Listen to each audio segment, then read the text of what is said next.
Since its launch in 2005, Broad Street Review has sought to promote the exchange of viewpoints rather than any particular point of view. To that end, we welcome commentary from professionals and amateurs alike about the performing and visual arts, as well as any other field of interest to our eclectic group of contributors. The following interview was submitted to Broad Street Review, powered by Rep Radio.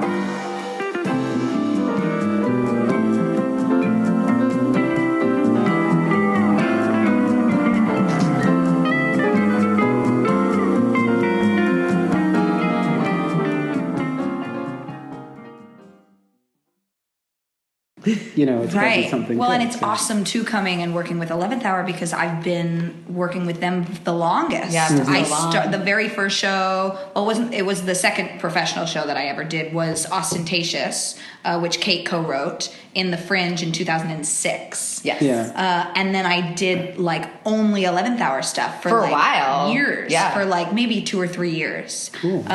So it feels like coming home. It feels like, you know, this was like my original theater family in Philly that And you walk I in cut and go, my "Where's teeth my with." stuff?" And, It was on that where's my shelf. stuff? I left my stuff over here. Don't touch my stuff. And what's been Whoever's in great here. is that, like, doing Lizzie is that Alex hasn't done a role since Build Hacky Hot. Right. Right. Yeah, with you guys. Yeah. And that was definitely a different Yeah, totally different. style. So it's great to, like, you know, she's been off doing other very cool things and now she's back to do this huge part. So. Right. Oh, great.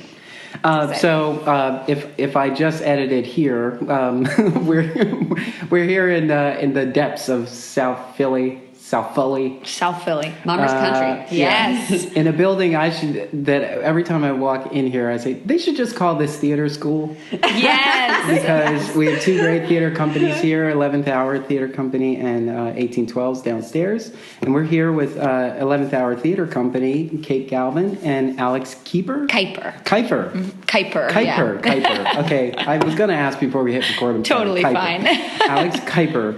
And we're here to talk about the upcoming 11th Hour production of Lizzie, the musical, the rock musical. The rock musical. It is a rock musical. It is. Which is awesome. And I will let you know that you are the first 11th Hour interview in 7 seasons of Rep Radio. And I'm kicking myself because at the beginning of the season I said, I don't understand why it's so hard to coordinate getting 11th Hour. There was a time where I had an earlier interview on the books, and I got nervous because I'm intimidated by the work that's produced here. And I was like, I'm not ready. I'm glad that we can be your first hilarious. 11th Hour. We'll be gentle. Yes, we're very nice, I promise. Carrie pushes a lot of things in front of me. She's like, oh my God, here's what you have to do. And I said, Carrie, calm down. We're doing it. Yes. So I'm happy to be here, and I'm happy to have you both here with us. Thanks for having us.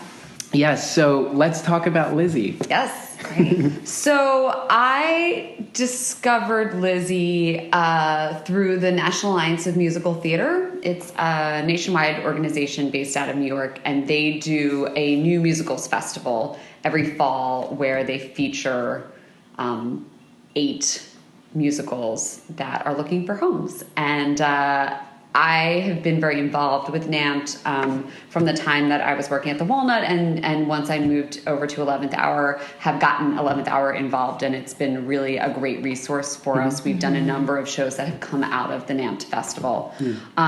So was that 2012?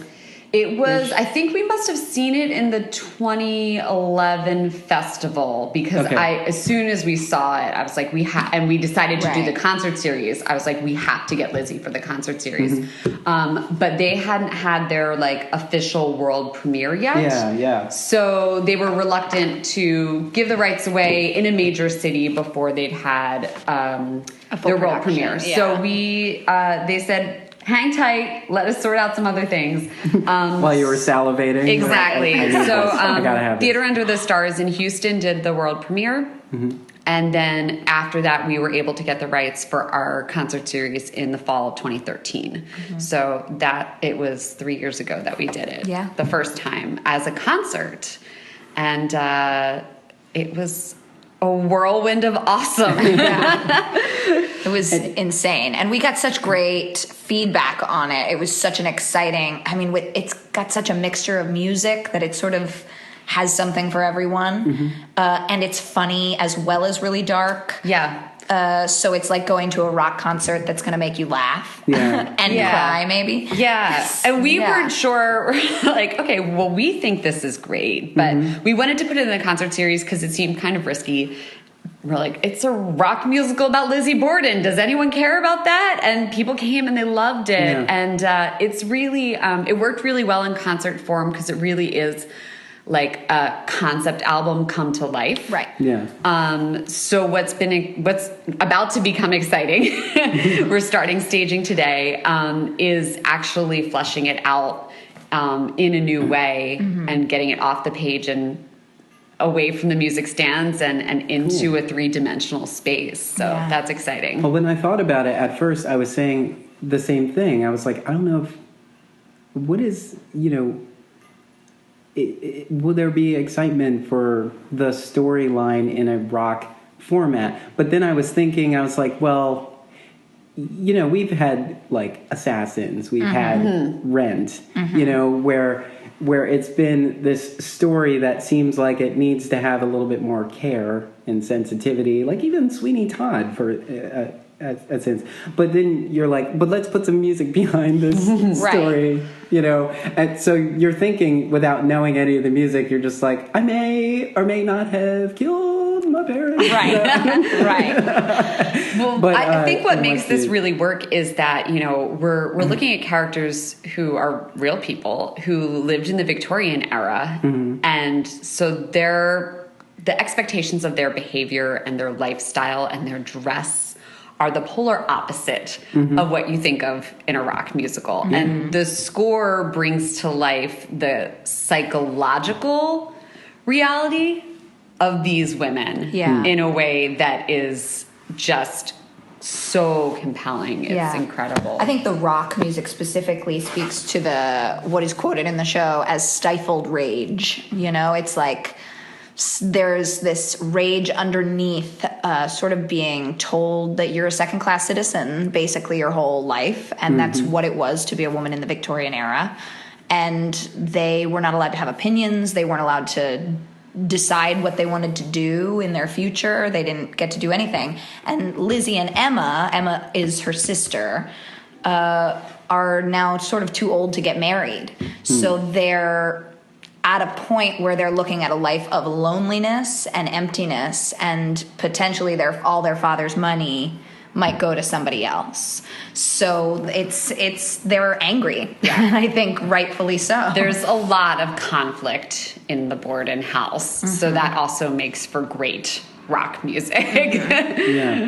I was earlier on when I was thinking about sort of the angles, and I was saying, what is the urgency? We always want to find the urgency of the work, and this can't be more relevant than it is now, because we're talking about because it's mentioned in the press release that there's a focus on women's place in society, and we're thinking about where I guess if you could look back, take for a few weeks ago. 1812, because we're in the building, we saw the carols, and we're talking about how the women were placed in that particular time frame, and that was only early or sort of on the edge of the mid 1900s. But this is the end of the 1800s, and it was even worse for women at that time. Yeah, they really didn't have a lot of options. Lizzie was a Sunday school teacher. That was probably voluntary. She served on a couple of social committees, but that was really like, from what I can tell from the reading I've done, was more about keeping up appearances because of her status in society than it was about like her commitment, at least in her early years. I think as she matured, that changed a great deal with her involvement with the animal shelters and stuff like that. But they really were subjugated by her father.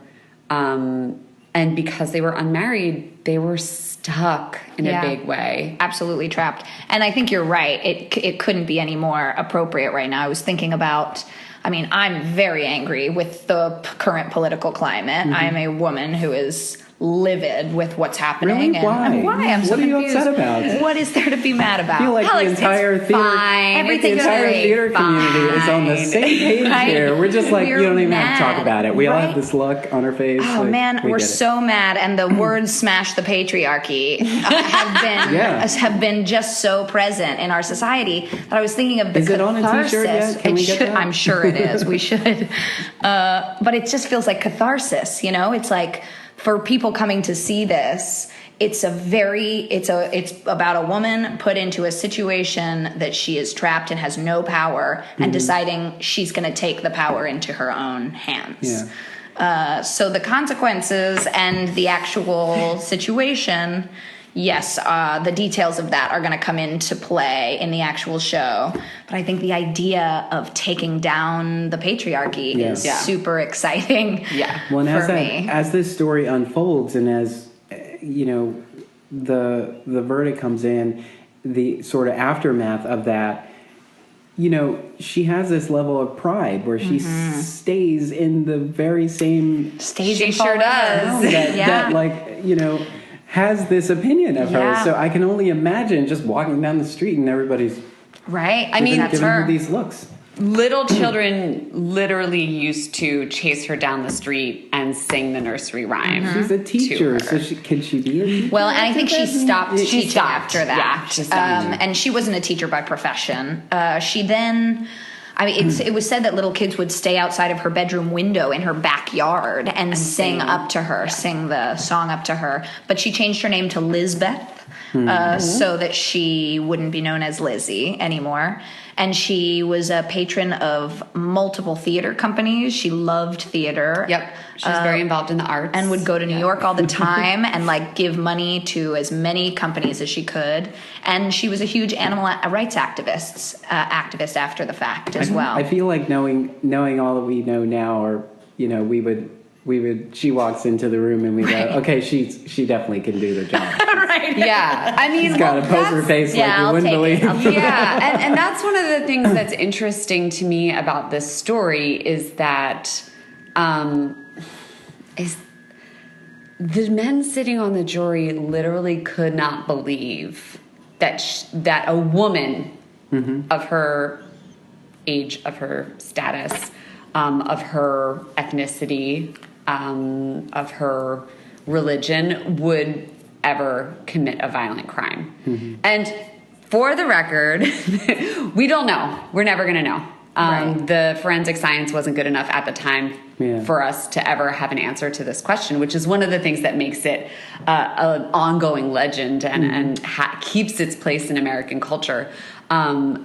So in our play, we know that Lizzie does it. Right. We are There making is the no assumption that she does it. But we understand why, and we understand that she is capable of Yeah. it. Yeah. And I think men we at that empathize time with her. really couldn't imagine it would go against everything they believed about women and about their society and about how things functioned. Right. For them to say, yes, she did this, would mean that their whole world would explode. Right.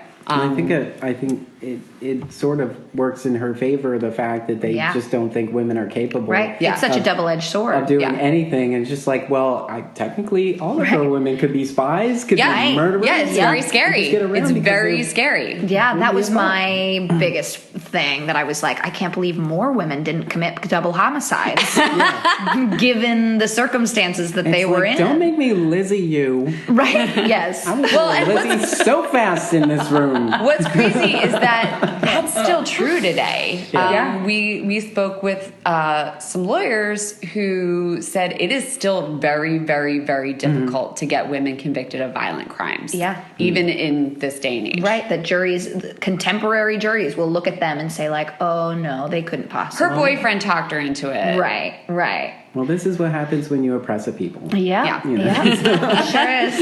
And the thing that always got me as a man is, I came from a woman. Right. And anyone that matters came from a woman. So why aren't women elevated in some level of respect and like prestige? Like we should be looking at every woman or every mother with just this sense of like, I need to learn from you. Right. You endless possibilities. Him or her into the world, and they were able to create all this. What did you do? Tell us. Like every mother should write a book. Right. I totally to agree. talk about how their children got through the path that they did, because all of this guidance came from their mother. Right. The mother. Right. Yeah. It just makes sense. Right. So tell me what were your first impressions of the music? Like you were in the room when that music first, I saw reading at this festival. It was 45 minutes of the show performed by these incredible actresses in New York, and it just blew the roof off the place. I mean, I had read the script and heard a couple recordings prior to actually seeing the reading, because I sat on the selection committee for the festival that year. Mm-hmm. So I went in like having a feeling I was going to really like this, because I was already pretty familiar with it. But the difference between hearing a demo recording and seeing these women live on stage with a band was just like went from 1 to 11, and so it was electrifying seeing it for the first time, and then having the privilege of getting to put it together with this group of ladies, Alex and Kara and Meredith and Rachel, and our music director for the first concert was Jameson Foreman, and we just had a blast. Mm-hmm. And it was just it was a roller coaster ride, because it was very, very fast, the first process. But that day that we got the band, I think we were all knew something. We had something special on our hands. Yeah. It's always the best day when you get the band in. Yeah. So talk a little bit about the concert series, because if you haven't experienced the Next Steps concert series, I guess you're just thinking that it's sort of a stripped down, kind of like a staged reading-esque process or sort of atmosphere with microphones and so everything is done. The concert series, we do 4 in the season, and we have been since that first series in the 12-13 season, and we put the readings together in about a week. It's a very fast process. Mm-hmm. The actors perform at music stands with microphones. There's some lighting design to help change location and set the mood, and we have a small band. So it's an opportunity for the audience to really focus on the story and on the music without the distractions of lights and sets and costumes and, a lot of showbiz, razzle dazzle. It is really stripped down. That was the perfect way to describe it. And it allows the audience to use their imaginations, which is so exciting. And it's amazing to talk to people who, we go to readings all the time. We're theater people. We're used to that format, but it's amazing to talk to people who don't do that all the time, and how much they get out of seeing a reading, and how much joy they get out of being able to imagine what it would be. Right. Yeah. And were there people, like, what was some of the feedback? Were there people that were like, I thought this was going to be like a musical, like this traditional musical, but this is more like a concert. Right. This feels... What were some I of think the with this one points? specifically, a lot of people were like, I don't even think you need much else other than this. Like, what you guys just did was so amazing, and it felt so right. But that's because this show specifically doesn't have a whole lot of book. There's so much music in it, and it kind of goes from one song to the next. And there's so much information in the lyrics. Mm-hmm. And so the story holds up really well on the page without a lot of stuff. So that has actually been a fun challenge on, bringing this show to life. Is, at some point over the summer, I said to myself, okay, great. So, what do we need to do to go the extra mile? Right, to elevate it now. To bring it to a new heightened theatricality that's going to make it a really full-fledged theater experience and not just a concert. Right. So that's been a cool collaboration with the design team. And were any of those thoughts going on in your head during the concert? The first time around? Yeah.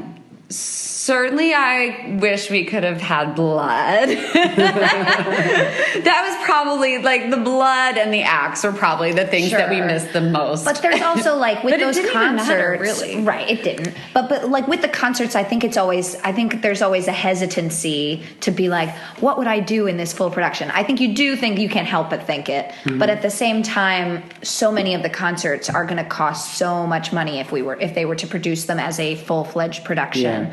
That the series is not necessarily born to make sure that these shows become full productions. Right. It's more to introduce the audience to a more varied style of musical.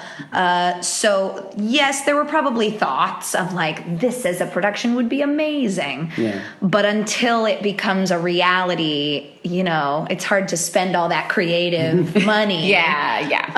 Mentally, because then you never really get any return on it. Yeah, like when Gotta you're be careful in with that circumstance, you really are thinking about, your focus is on, how do I tell the story really clearly without anything? Right. Yeah. Clarity. So your priorities are a little different than like, okay, if I could have all the stuff, what would I want? You know? Right. And this is the first one that has gone from concert series to full production. Yes. Yeah. Yes. So you guys took a trip.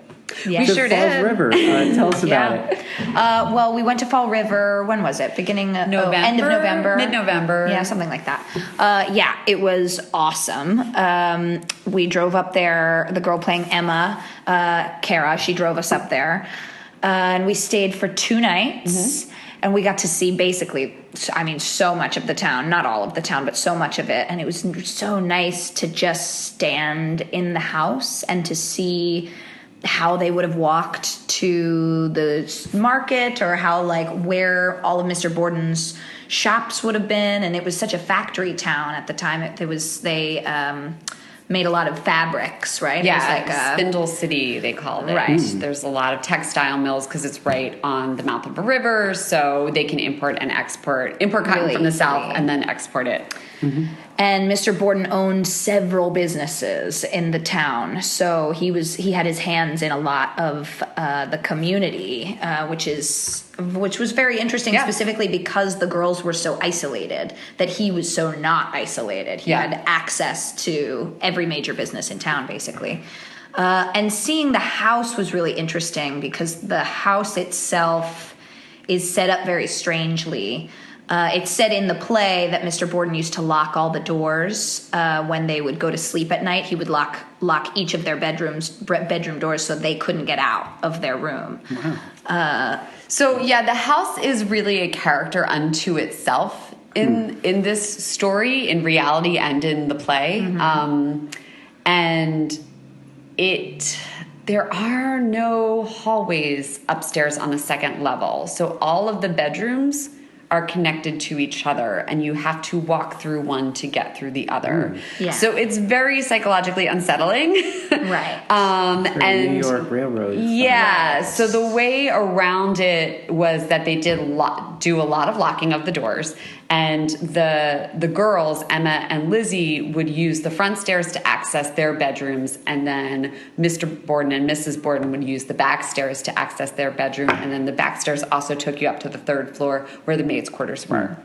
And so there was weird tension and traffic in the house, and it wasn't a big house, but you could see how people could just avoid each other if they wanted to, but also would be all up in each other's business if they wanted to. Yeah. Right. It was very strange. And Mrs. Borden was not Lizzie and Lizzie and Emma's mother. This was a stepmother.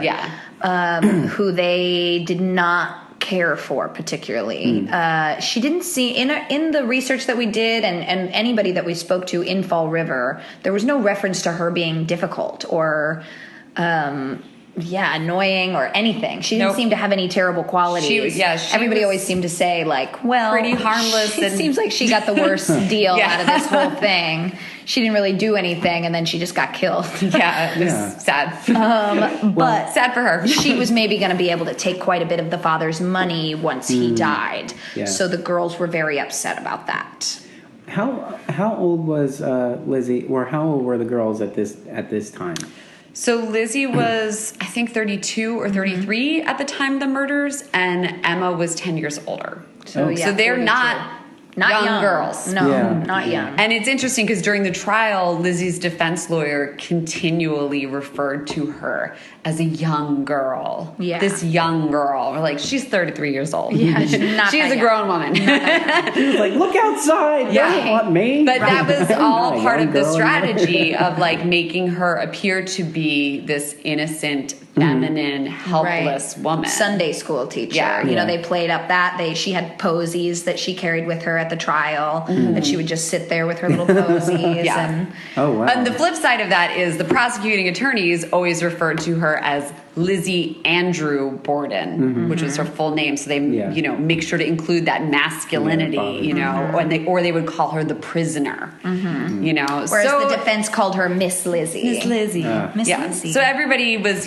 really playing with that gender identity was Yeah. extremely important with how she was being portrayed. Yeah, and the show leans a lot into the sexual abuse saying that the father potentially really abused both girls for many, many years, specifically Lizzie later in life because they were so close. And the only thing that we've been able to find that was sort of true to that was in the trial. It was brought up that Lizzie gave her father her gold ring and that he wore that ring rather than wearing a wedding ring of his actual wife. So it was said that their relationship was slightly more like husband and wife than father and daughter. Yeah. Whether that means there was actual sexual abuse, we don't know. There was clearly a lot of mental abuse. Yeah. But I think the sexual abuse... Yeah, that's like a leap of the imagination that the Yeah. writers have taken that is based on a grain of fact, Yes. but is not a wild leap of the imagination. Right. It It's is not proven, possible. but it was speculated. Yeah. The marketing for this is well done. Thank you, Dan Kantz. Yeah, I love the video, and the video tells a story too. Yeah. that leads you to think a bunch of different things. Yeah. There's a moment in the video where Lizzie grabs the woman's hand, and takes her upstairs. Who is that? So that's Alice Russell. Okay. In real life, Alice Russell was more Emma's friend than she was Lizzie's friend. They were the same age. But she was a confidant, for sure, I think, for both the girls. She lived next door. Yeah. Or she a lived like couple. right around the corner, Right, I think. yeah, very close by. And she was a good friend of the family. And I think saw both the girls through a lot of sort of mentally difficult hurdles. But in the play, it is said that Alice and Lizzie had a relationship, had a sexual relationship. Certainly that Alice has feelings for Lizzie, and Lizzie's not totally aware of them. I think all the time. I don't think Lizzie's aware of a lot of things. But there is She's this preoccupied. right. There's Well, this. technically, if she did have this, seemingly impure relationship with her father, that she would have sort of a skewed view. sensibility. Yeah, absolutely. And I think that's something we've been talking about a lot. It's not something we thought about during the reading as much, but the effect of the abuse on her relationship to sexuality with someone else Yeah. It's very is complicated. something that we're really trying to be careful with because an abuse victim won't be able to easily open themselves up and be vulnerable with someone. So Plus, you have to create a very safe space. You wouldn't have been honest about being right. Attracted to same sex anyway. Right. Well, and something that we learned was that actually the relationship between young women that become slightly sexualized was not uncommon. Yeah, I mean, we all know about a Boston marriage, right? So that, young women of this time were very segregated from men.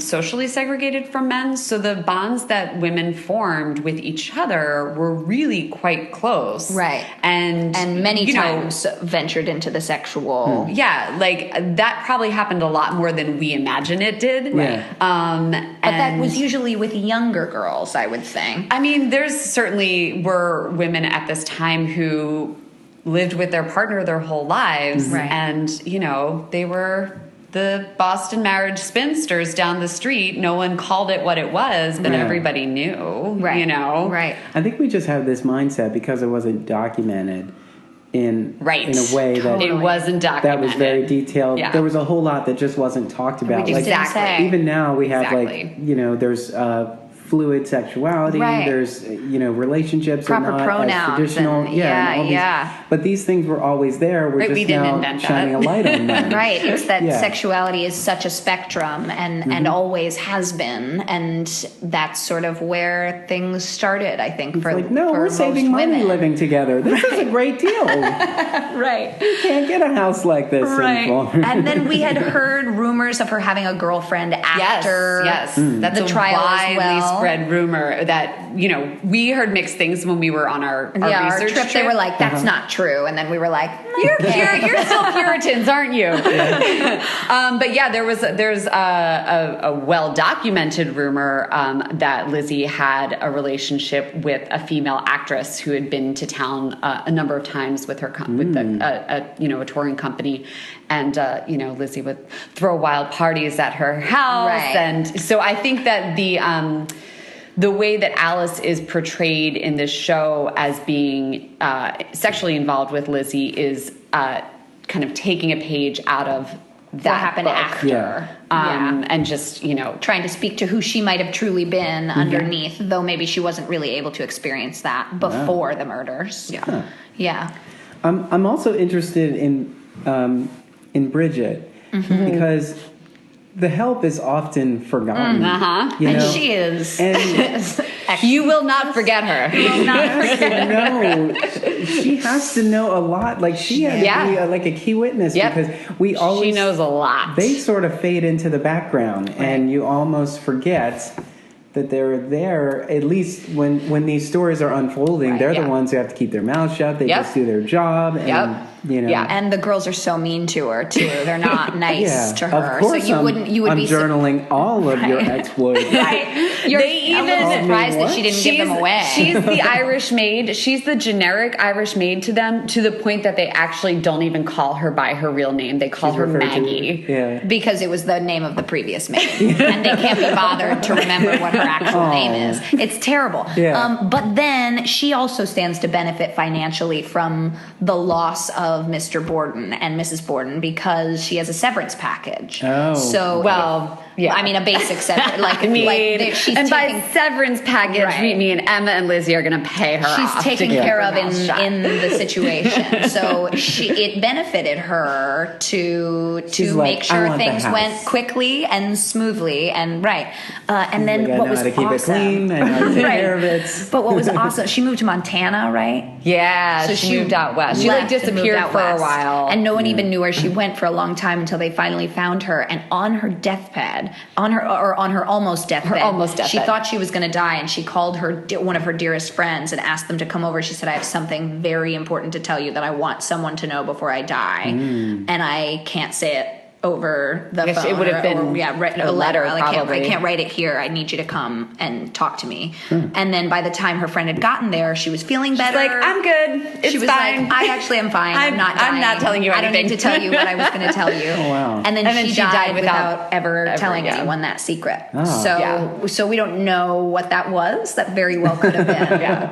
something. But what's she fun, knew. and what's fun in the play is, with Bridget and with all of these characters, is to see them find their power. And Bridget is a very different woman once she's got something on these girls. Yeah. You know, the way that they interact with each other changes a little bit. The way that her attitude is in general changes. You know, they all transform as a result of this really violent murder. They're all liberated in some way. So enter the production team. Set the stage for us. Tell us. Actually, well, that's a great transition because the costume design is tracked to underline that transformation that all of the characters go through. So what we're going to see at the top of the show is kind of a really fun steampunky Victorian, almost period, but not quite. Still has some contemporary touches at the top of the show when we see these ladies kind of trapped in this buttoned world. up, you know, like high necks generally, you know, and just a lot more clothing that's going to weigh you down and tie you in. And then in Act 2 is when punk and like steampunk really sort of takes hold of the whole more rock image. and roll vibe. And we've got like, you know, sparkly tutus and like leotards. There's some fun transformations that happen, and then there's one more transformation that happens at the end of the show, but I don't want to give it all away. And so that's an interesting way that we're kind of like tracking the evolution of the characters in you know, a design way. The scenic design, Tom Weaver's our scenic designer and our lighting designer. And he really wanted. It's going to be amazing. So it's going to be great, right? We're not worried. Tom Weaver. It's going to be brilliant. She contacted Tom and she was like, "Hey, I'm doing this musical about Lizzie Borden. Do you want to do it?" He was like, "Right now, yes, I want to do it immediately." Yes. So he really wanted it to be a kind of real hybrid rock concert musical experience. So the set is not complicated. It is going to look like a rock show with some Victorian touches. Yeah, it's kind of a mashup of like this rock show vibe with old school objects and items and costumes kind of thrown in. So it's going to be really interesting, I think, and eclectic. You know, we're using handheld microphones, we're using body microphones, you know, the way the microphone usage tracks through the show is also interesting and indicative of character. So we're going to start playing with that today. Cool. And we're at Christchurch Neighborhood House. Yes. Okay. Which is a great space. Yeah, I love the walls, the exposed brick. The exposed brick is going to look great. Yeah. And it's, you know, I didn't want to do this show in a traditional theater space. I wanted to be able to really give it a little bit of a rock and roll vibe. More warehousey. From the second you walk in. And so I think Christchurch will be great for that. Yeah. You should have the band loading in as yes. like, just bring it over there. Hey man, they've got coffee. They're like whatever. And we do have we're using a lot of gear. What are those boxes called? They'll be like, you know, everything's visible. We're not hiding anything. Right. You know, so the monitors, the speakers, like everything is there. The road boxes, the road boxes are part of the set. We're going to use those within the story. Yeah. All right. Yeah. So, do you have any? Do you have your favorite songs? So many. I mean, it's so funny because every time we go through it, all the girls are like, "Oh my god, I love this song! Oh my god!" And then the next song happens, they're like, "Oh my god, I love this song!" Yes. It's been nice coming back to it because we already know so much of the music. So the learning of the music was not nearly as stressful as it might normally be in a situation like this. So we just got to sit and appreciate it. I think my two favorite are "Burn This Old Thing Up," which is like this spell song that basically happens about disposing of some potential evidence. And then The other one is Watchman for the Morning, which is the very beautiful like church song. Basically, it's a hymn that Emma and Lizzie sing on her way to the jail as she's being taken to prison. They're very, very pious, right? Plea and prayer that they sing for the public. But it's so beautiful it's because gorgeous. Yes, it is a show. It's show for them, but at the same time, the only way I can play Lizzie is by truly believing that she is innocent of evil. You know, she had massive rage, and in our play, did this really horrible thing. But it wasn't horrible because she was being so abused. Yeah, she was being so wronged by these people, and I think. The thing we think about the mother is that she knew it was happening and was just letting it happen, turning a blind eye, which is just as bad as doing the act, you know? So I think she's got a lot of childlike attributes to her. And I think she feels more connected to God after she commits these murders than she did before, in a way. Well, that's interesting. If you think about the stepmother, while it appears that she hasn't done anything wrong, she is not their mother. So that's it already. Right. And I think that's how Emma feels, for sure. And there are a lot of kids who are just like, you could be the nicest thing in the world. Right. You're just you're not my stepmother. Yes, yes. And Lizzie didn't really feel that way about her for she didn't see her, called her mother. I don't know that she saw her as a real true mother figure. But yeah, Lizzie was very, very young when Lizzie was like 2 or 4, I think, when her real mother died. So she had she didn't really know connection. But Emma was like 10 or so, or 12 when her mother died. So she remembers her mother very well and has always hated the mother, which I think Lizzie is very influenced by Emma. Yes. Absolutely. Emma tells her what to do, and Lizzie goes and does it, basically. Yeah. Emma is a force of nature. Yeah, in her own right. Horrifying. She's very scary. Well, I always ask this: what do you hope an audience, what do you want an audience to take away from this experience? Besides Girls Rock. Yeah, I mean, I want them to question the way they see things. Because what this show does is it takes a story that we all think we know. You know, this woman who killed her parents and got away with it, and reveals a very different side of that story. When we see it through Lizzie's eyes, we are totally sympathetic with her, and what looks like injustice is actually justice, right? In her mind, you know. And I think that, to me, that's really useful.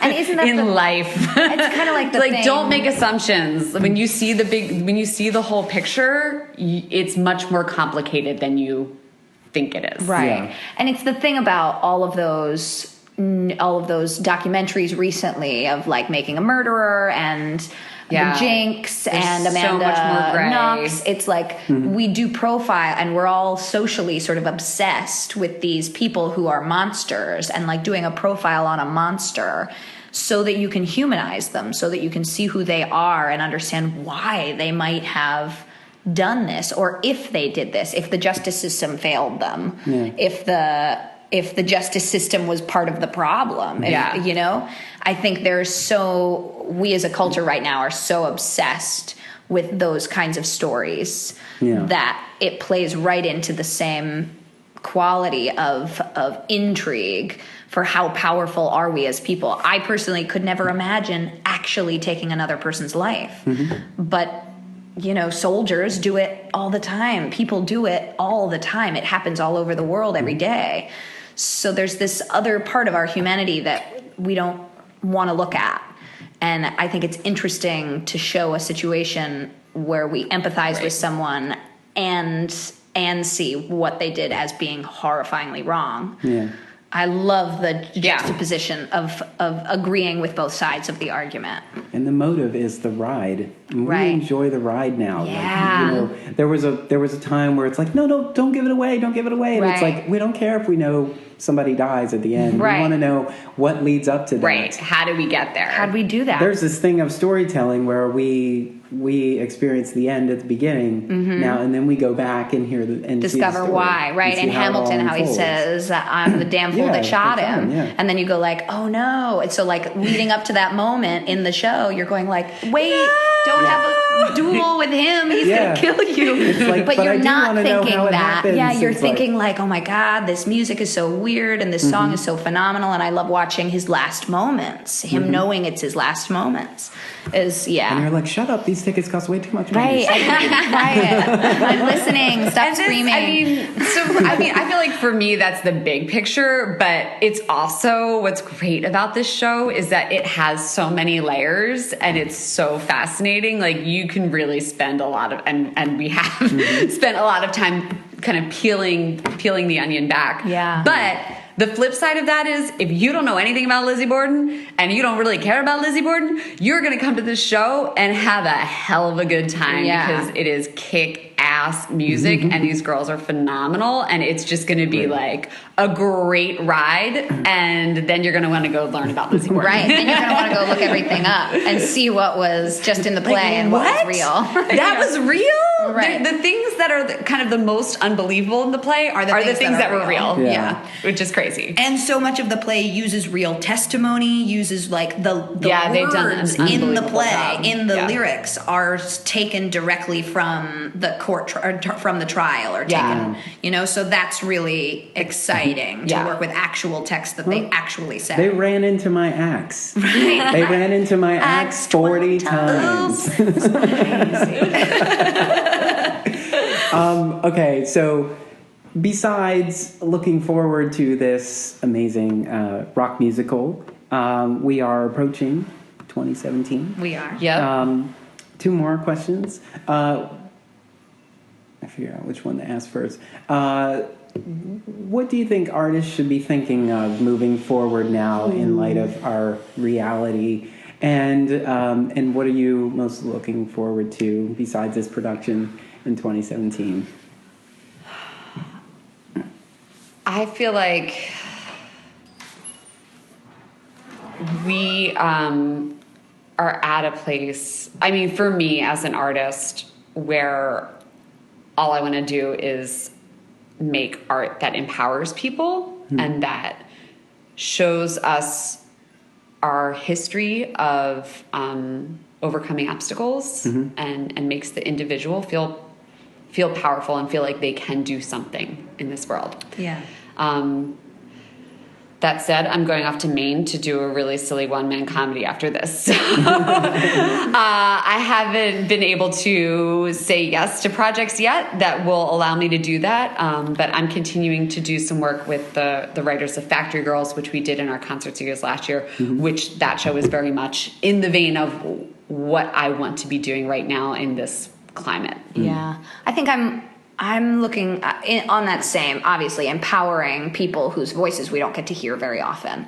That means women and minorities. I'm much more interested in plays that feature those 2 types of people rather than plays that feature a bunch of white dudes at this point. I just am. And there are movies now that I look at and I go, wow, there's too many white people in that, and I don't need to go see that, I think. So it is actively changing how I view art this time. And I'm going to be working on Hand to God at PTC, which is going to be awesome. And we won't really be able to tackle that as much as I would have liked. But I'll also be doing Buzzer at Theater Exile, which is going to be with Akeem Davis and I don't think we have a third yet officially, but it's a 3-person show about gentrification.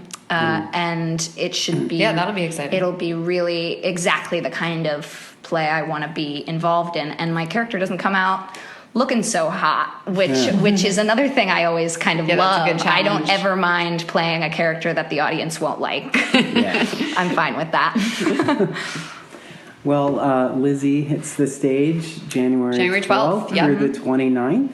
And you can get tickets and information at 11th Hour Theater, and that's theatrecompany.org. Mm-hmm. And you should definitely be in the house for this one. Kate and Alex, thank you so much for taking the time today. This was fun and exciting. Yes. And I might have to go download that soundtrack. Right? It's crazy. Yeah, I love it. It's great. Yeah, you can go buy it on iTunes. Thank you so much for being with me today. Thank you.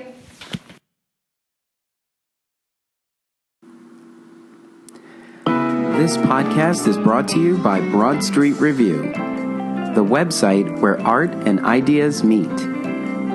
Since 2005, BroadStreetReview.com is the place knowledgeable Philadelphians turn for honest, independent, and passionate criticism and commentary about Philadelphia's dynamic arts scene. Join the conversation. It's free.